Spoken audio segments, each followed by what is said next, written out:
Trauma Therapist Podcast, episode 548.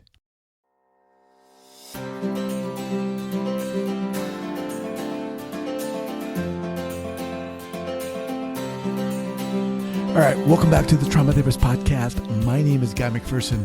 My mission is to raise the awareness of trauma and to support and inspire new trauma therapists just starting out on the trauma-informed journey. I do that with my membership community, Trauma Therapist 2.0, my online courses and workshops, and the Trauma Therapist newsletter. If you're a therapist of any kind and you work with individuals who've been impacted by trauma, I invite you to head on over to my website at thetraumatherapistproject.com. That's thetraumatherapistproject.com. All right, let's get started.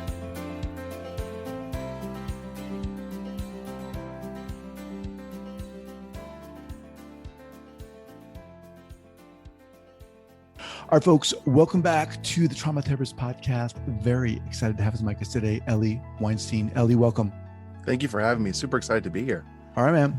So when Ellie was 19, he says that he had little to no confidence in being himself.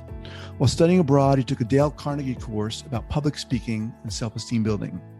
That course helped him break out of his shell and learn what it truly meant to be himself. As he says, the rest was history. After working for a teen youth organization for 7 years in both the New York and West Coast area, he went to Fordham University School of Social Work, where he received his LMSW, and he's now a practicing social worker. It's his passion and life goal to help people feel happy, confident, fulfilled, and powerful in their everyday life. Ellie has gone on to create ELIvation, which I love that word, by the way, where you're using that, a program that focuses on public speaking, confidence boosting, relationship coaching, mental health, general motivation, and inspiration. And he's also been featured on the Kelly Clarkson Show. All right, brother, welcome, man. That was a deep dive into my website bio right there. Yeah. No, I have an updated one of like being an LCSW and a podcast host, but yeah, that's basically the gist of it. You know, when I was younger, I didn't have a lot of confidence in myself because of my diagnosis of ADHD. It kind of threw me off a lot. But over the years, learning, growing as a person, I found skills that I knew I can translate to other people, which is why I became a therapist. And now I'm a licensed clinical social worker. I have a private practice, work at a group practice, and doing the best I can, you know? Okay. All right. We're done. I'll see you next time. Wait, before I want to dive in, but before we get there, share with the listeners where you're from originally and where you're Originally from Long Island, New York. Okay. Where Still in Long there. Island? Nassau County, West Hempstead. Nice. Okay. Yeah. Nice. I used to, well, I'm from New York originally. I used to live in Long Island. So, awesome. That's how we're connected. Nice. All right. So let's dive into it. So, you know, when you were younger, you said you just didn't feel like yourself. How did that manifest for you? What was that like? Well, it was a weird place to be because I thought I knew that I was confident. Like I felt I was confident. I had a lot of social skills. I was out there, but really I wasn't. It was all in my head because in reality it was too much for people. I didn't understand the balance of social cues and how to navigate picking up on people's emotional vibes that they were trying to let me know that, hey, you're a lot right now. You're interrupting me, or all these kind of things. So I thought I was in the right. And through therapy, really understanding, taking a backseat perspective of my ADHD and where it kind of got me, I've learned to take it as a superpower to be able to understand where to put my energy and where to kind of step back my energy to let someone else shine. Mm-hmm. So it was a fun experience, a hard experience, but it's been a long road and I'm here now. Okay. So what age are we talking about when that started for you? Oh, I was diagnosed with ADHD at like 8 or like 7 or 8. Okay. I was always like jumping and dancing and all over the place, energy up the roof. I was all over the place. And my teachers would say that I was always dancing and singing in class. I had a lot of energy. It was a good time. I really thank my parents for their patience as a kid. You know, just remind me of this a great TED Talk. I don't know if you've seen it, but it was one of the most downloaded TED Talks. Okay. Yeah. Sir Ken Robinson. Sir Ken Robinson. His first TED Talk, he talks about this woman. He talks about, he recently passed away, amazing dude, but he was really a champion for education and creativity in education. Mm-hmm. And the way that we as a society and as a world educate people. Yeah. And he shares this one story of this dancer who was getting into a lot of difficulty at school, wasn't being able to pay attention and so forth. And this dancer shares a story that her mom took her to see this doctor, and her mom was really nervous and everything, and describing kind of what you're describing about bouncing off the walls. And the doctor said, you know what, let's just leave, we'll call her Lisa in the room. The girl was like, I think 9 or 10. Let's leave her here for a second. Let's just step outside. And the mom and the doctor stepped outside, and before they left, the guy turned on the radio, and they watched her through the window in the door, and she started dancing. Mm-hmm. And the guy said, you know what, there's nothing wrong with your daughter. She's a dancer. She's not sick. She's a dancer. And it was beautiful. So you talked about, making this your superpower. And I just really appreciate that. Well, yeah, because sometimes, I work a lot with kids, teenagers really specifically, and that mentality of parents of coming in saying, my kid has X, Y, and Z, or he's had a struggle with X, Y, and Z, or this is the diagnosis that another person has put on him, fix him, solve right. her, fix her. And for all therapists who are listening, we get that a lot, like fix my child. Right. And sometimes it's really about the therapist sitting there and watching and observing and seeing past whatever that CPT code is, or whatever that diagnosis kit is, or whatever that label on a child or that teenager or even the adults, and to look past it to kind of see them for who they are. And one of the things, I am certified in trauma focused CBT, and I do work a lot with trauma. And I know I can say this here. I love working with trauma because a lot of it is looking past the trauma, like right. seeing the person for who they are, not because of their trauma, which is sometimes hard when you don't know how to do that. So it has taught me to see past someone. I even eventually went into like I was in like a boys singing group for for about 4 or 5 years, where I traveled America and the world a little bit to sing and dance. Like I use that energy to do that. Nice. And now as a father, I sing and dance with my daughter all the time. So like I utilize that energy that I have for hopefully good, and has taught me to kind of look past someone's maybe symptoms that we see on the outside, but what's really inner. Nice. And yeah. that, yeah. I appreciate that. All right. So you get diagnosed at a young age. You have these challenges. At what point did you go to therapy? You started therapy? Throughout since I was like 8 or 9. I was on medication, Adderall, Ritalin, Concerta, Vyvanse, all the medications, trying the different combinations. Eventually stopped when I was in college, because I felt I didn't need it, and I learned how to kind of balance and deal with it on my own in a healthier way. Not that I'm saying that medication's wrong. If it's for you and you're still utilizing it and it's helping you, good for you. I just felt I didn't need it anymore and learned how to be able to handle it differently. It doesn't mean it doesn't creep up sometimes. It doesn't mean that ADHD doesn't kind of get in the way sometimes of my life, my thought process, my brain, getting things done, organizing and stuff of that nature. But it was a long journey to kind of learn what I needed for myself to be able to balance for me. And did you go to college specifically to become a therapist?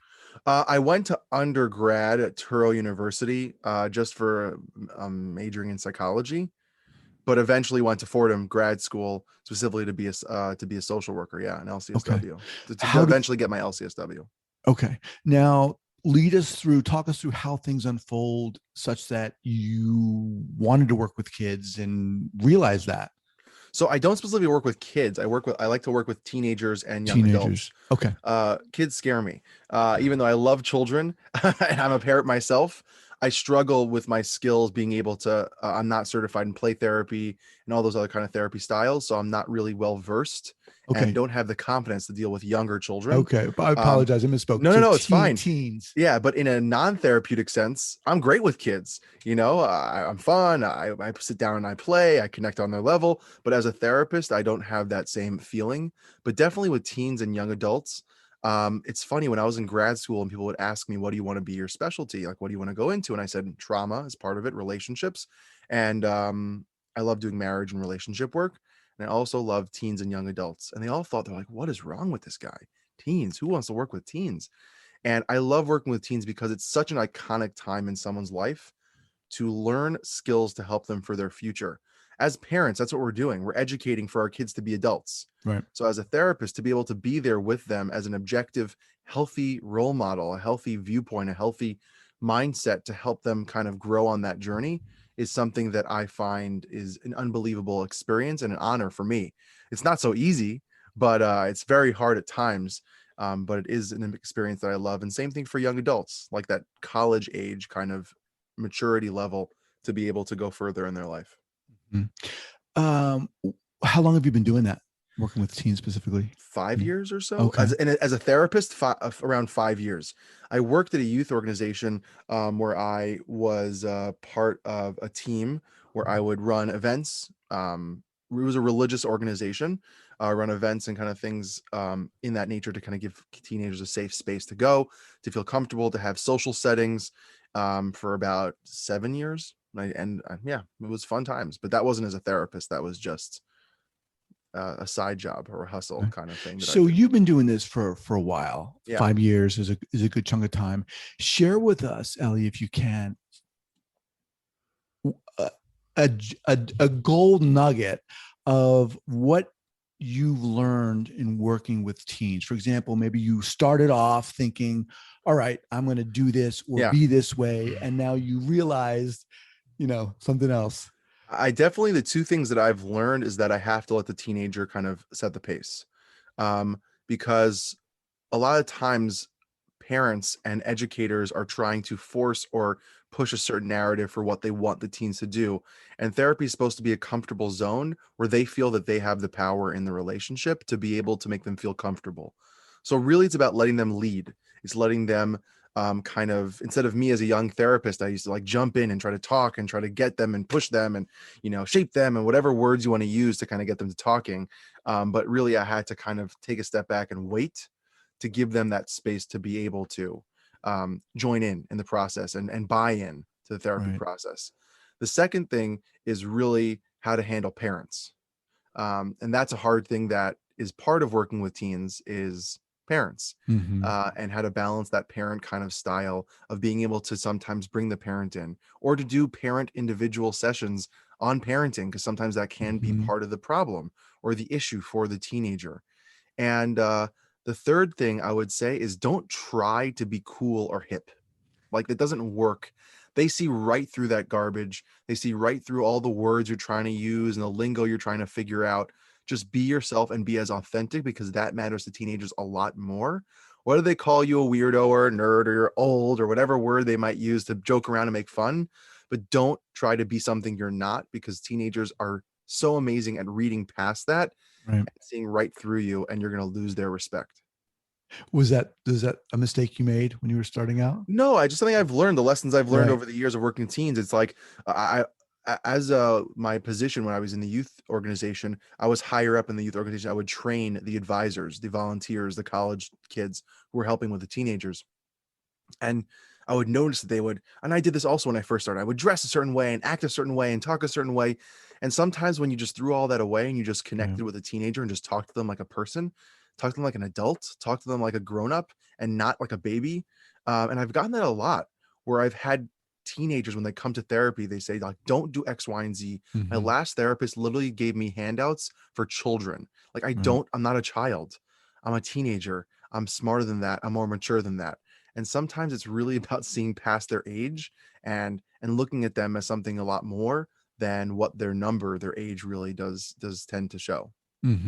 So you obviously have a passion for this and connecting with and impacting and inspiring teens and young adults. From your own experience, did you get that? Was there a particular therapist that just like inspired you, or on the other side, was there one where you're like, stop? No, growing up when I was in therapy, it wasn't that a therapist was inspirational. I found the importance of them. I had older female therapists. I never really went to a male therapist growing up. I don't know why. I think my parents thought I would connect with a woman because I was more of an emotional driven kid. Still am. I'm a very emotionally aware man. I'm very emotionally in tune. I think that's partly because of my ADHD, which makes me very vulnerable and emotional. Like I can share and be authentic and not worry about that backlash or judgment of looking weak, having emotions. So that I think they thought that women and female therapists also, therapists are usually more female oriented position. But that being said, my mentors were from the youth organization. I was involved in the same youth organization as a kid.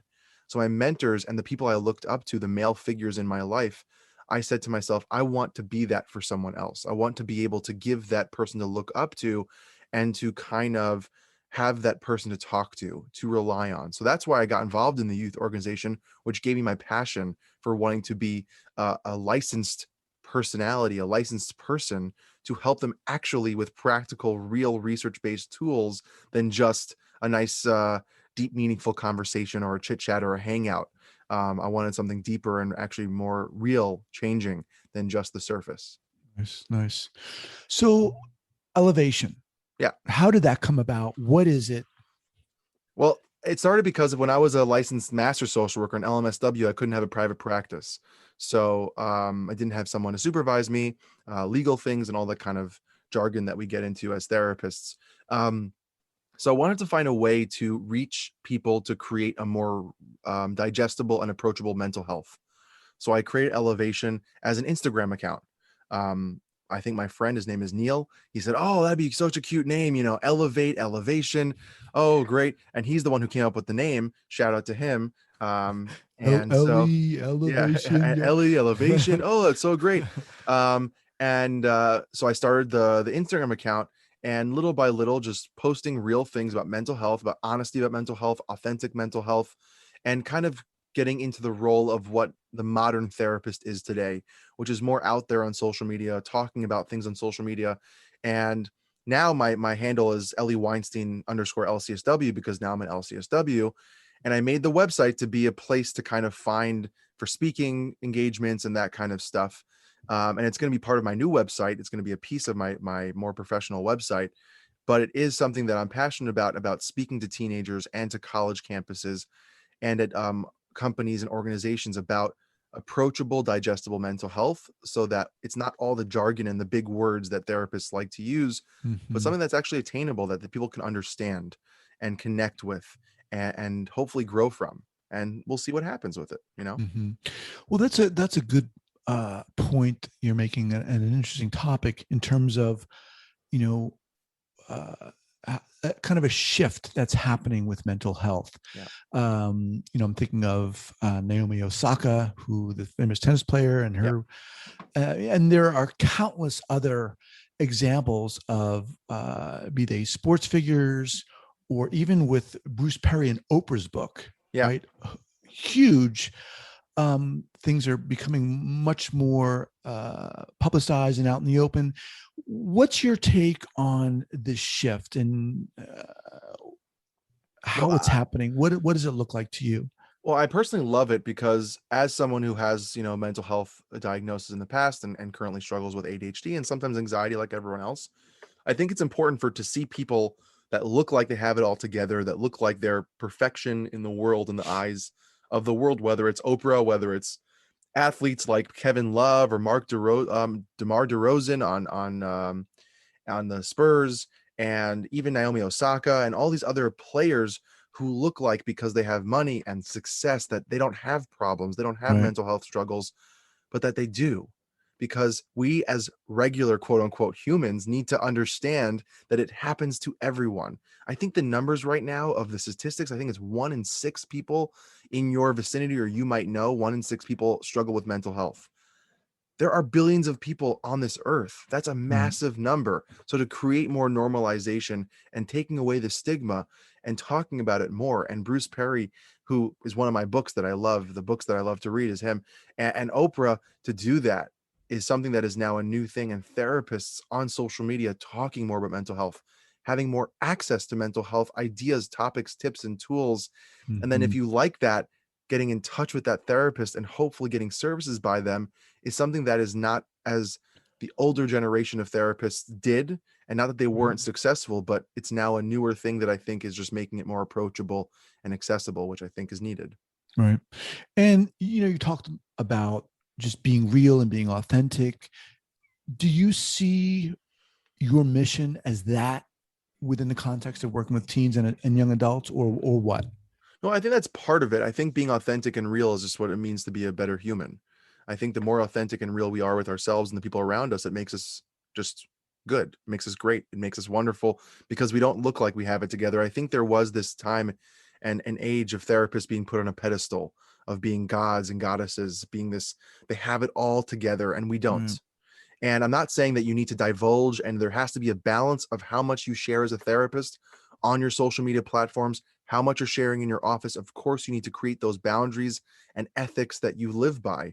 It doesn't mean that I'm now going to tell my clients my social security number and my address and what fight I had with my wife the night before. That's mm, not what I'm doing. But being authentic with struggles of being a father, struggles of being married, like just general ideas of I'm human, struggles happen, here are some tips and tools that you can learn about, just makes you more relatable when someone comes into your office. You're not this cold-hearted, removed person, but another human sitting across from you who has experiences, maybe not the same way, but maybe similar in some way that brought them into your office that they can kind of connect with you in some way.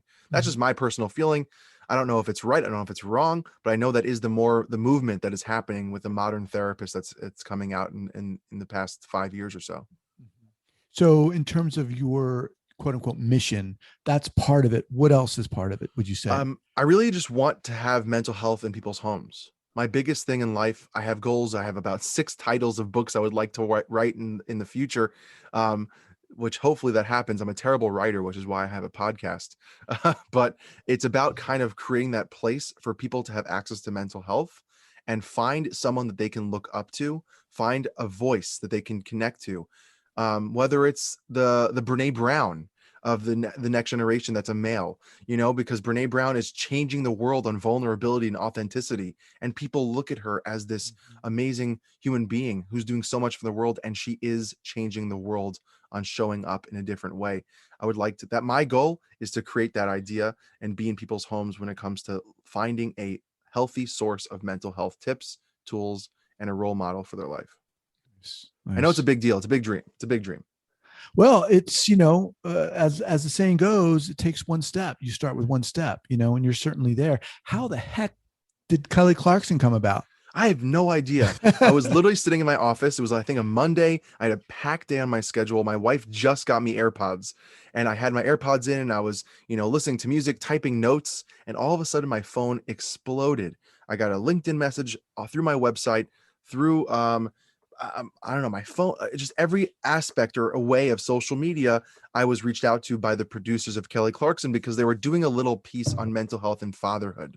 It was Wow. in the beginning of the show. I think they were finding different pieces. I think it was like a mental health Monday. I forgot their tagline, whatever it was. And they were hosting the main person. His name is Muhammad. His account is called Chronicles of a Daddy. And he's like really bringing light to the Black community, males, men, fathers in the Black community showing up for their family. And they wanted a therapist, and they wanted someone who liked one of his posts, I think. And and they found me. I don't know how. And it was supposed to be a little segment with me just alone about mental health and fatherhood. Of course, as TV goes, that got kind of cut. But in the end, I was on the couch talking to Kelly Clarkson about mental health and How fatherhood. cool is that? And it was a really amazing experience. And I'm still trying to work on things with them and figure things out. And who knows what happens in the future. Wow. Very cool. Yeah. And she's a really nice person, by the way.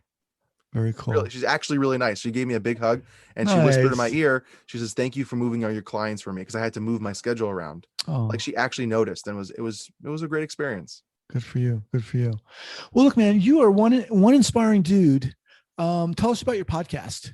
So I have a podcast called The Dude Therapist. It's called that because I'm a dude who happens to be a therapist, bringing kind of a male voice to mental health.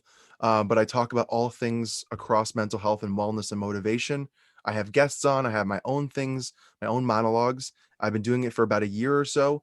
And it's really exciting for me. I love connecting with other people, other mental health professionals, other wellness people in the wellness world, kind of bringing a voice to growing and success.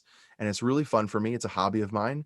And I love it. I really do. I really love it. And who knows where that takes me. But as of now, I really don't care. I'm just enjoying it. Awesome. So the dude therapist, what's the best way for people to reach you, Ellie? Through the Dude Therapist. Okay. Yeah, in Yeah. general and the dude Well, therapist. I have a social media account, Ellie Weinstein _ LCSW on Instagram. I have an Instagram, The Dude Therapist, which is my podcast. And soon to have a website, ELIweinsteinLCSW.com. My old website is ELIvation.org. com was taken. So just trying, you can reach out any way possible, and you can listen to my podcast on iTunes, Spotify, and any other podcast hosting site. All right. Awesome.